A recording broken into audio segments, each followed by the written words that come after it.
So there's nothing really crazy exciting going on. Drink a little Magic Hat.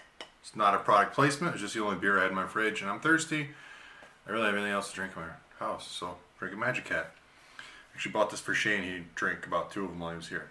So I'm gonna do a quick roundup of the weekend of sports. I had a very exciting weekend for me. As most of you know, I went to Buffalo for UFC 210, which I was super excited for. Like mostly because I hate and can't stand Daniel Cormier, and I was really hoping Rumble knocked him out. We'll get to that.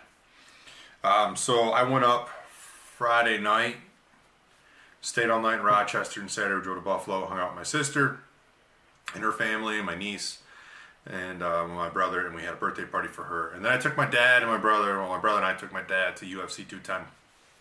Dad has never been to a sporting event before, other than maybe a rodeo. I think that was in Montana. So my dad had fun. The fights were good. All the fights were really good. There was definitely some controversy. So we'll get right into that. All the fights were good leading up to Chris Weidman and Gegard Mousasi. And the first round, I'm pretty sure, and I heard, and this is going to sound weird, I heard Weidman won the first round. And I say I heard because I missed most of the first round due to the asshole sitting next to me who actually got in a fight with the kids on the side of him. So that turned into a big shit show, and some of us missed what was going on in front of us because we got a couple assholes who can't control themselves and probably shouldn't be going to sporting events if they can't, control themselves, drink beer, and have a good time and watch what's going on. But then I got to the second round, and Gegard had Weidman in a butterfly guard. Weidman was trying to touch his hands to his knees, and what looked like an illegal move, but if you look at it in slow motion, apparently it wasn't illegal. But the official stopped the fight because he thought he saw an illegal move. Gegard threw a knee that hit Weidman in the head, and it looked like Weidman had his hands on the ground, which would be an illegal move if his hands were on the ground. So the ref said to him, "You get 5 minutes to recover." So Weidman, basically encouraged by the ref, just hang tight. So he sat on the mat, was given his 5 minutes, got up, walked around a little bit. In the meantime, the ref went and looked at instant replay. That's not okay. You don't do that. And in the time of the doctors looking at Weidman in instant replay, the ref decided, oh, well, it wasn't an illegal hit. So he called the fight TKO to Mousasi. It was the most bullshit thing ever. Now, do I think Weidman was on his way to losing that fight? Probably. But it's the UFC, it's a fight game. Anything can happen. A fight is never over until it's over. I mean, I've seen guys in pretty bad spots, worse than Weidman, and even Weidman himself being in worse spots and still win fights. So that was kind of shitty. Then we got into the main event, which I was really, really rooting for Anthony Johnson. I wanted to see him beat Cormier because I do not think Cormier is really that good. And then Cormier pulled his shit at the weigh-ins where he floated his weight on a towel to make weight after he missed weight. So 2.5 minutes after he missed weight, he floated his weight on a towel. If you don't know what I'm talking about, you can find 100 videos about it online somewhere. And for whatever reason, Rumble won the first round. And for whatever reason, the only thing Cormier can do is wrestle. That is it. He can't stand, he can't punch. He is terrible. Like, he can only wrestle because he's fat and overweight in his weight class. And for whatever reason, Anthony Johnson decided, I'm going to wrestle this guy. After Anthony Johnson broke Cormier's nose with a kick to the face.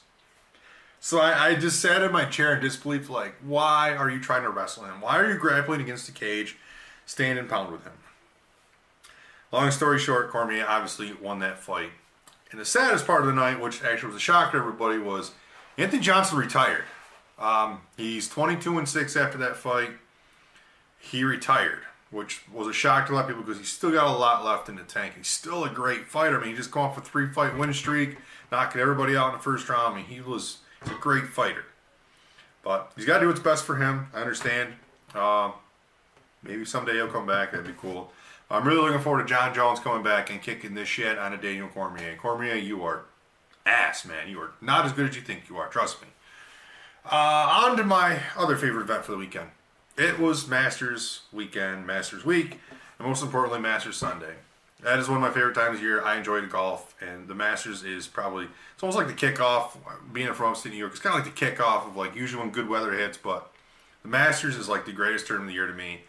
The other majors are good, but it's the Masters. We had plans to go watch that, and plans kind of got nipped due to unfortunate things with Allie's work. She getting called in.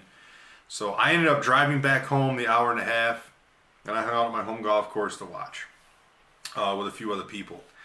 I couldn't have been happier with the outcome. I was so happy for Sergio. He's put in his time. Some people don't like Sergio.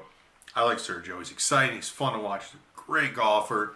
He gets a bad rap because of the media, but to me, it's because he tells the truth and he basically doesn't like the media, and who should? I mean, some of the stuff the media says should be said. So it was awesome to see that. It was great to see Sergio win, and the way in which he won, man, those last few holes were incredible between him and Justin Rose. And not that I didn't like Justin Rose. Justin Rose is cool, but out of all the tournaments of the year, it's like Augusta is the only one I care about who wins. That's it. And I care because it's as a golfer, it's so much history and tradition. And I feel like there's people who just deserve. They've either put in their time or they're really good players. But to me, most importantly, it would be the best for the game. It would help grow the game. It would bring attention to the game. And that person is going to carry on those traditions that are normal as a Masters champion. You look back on the past, I was last year, Danny Willett. Didn't do shit. I mean, he was awful. Like, he didn't do anything. He didn't do anything really into the media. No one knew who the hell Danny Willett was. He didn't do anything to grow the game of golf. Angel Cabrera won. No one gave a shit who Angel Cabrera was. The guy couldn't even give an interview. He didn't even speak English. Sergio won, and everyone knows who Sergio is. And I think it's awesome for the game, and I'm happy for Sergio. And I truly hope, I think this is going to open up floodgates for Sergio, and it wouldn't surprise me at all if he wins another major this year and many more down the road. I think it's going to open up floodgates for him. He got over that mental hurdle. He's got that confidence now. So I'm excited to see what comes out of Sergio.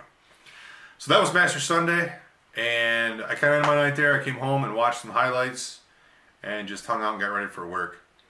So let me know your thoughts below, what you thought of the fights, if you watched the fights, and let me know if you're a big Sergio fan. See ya.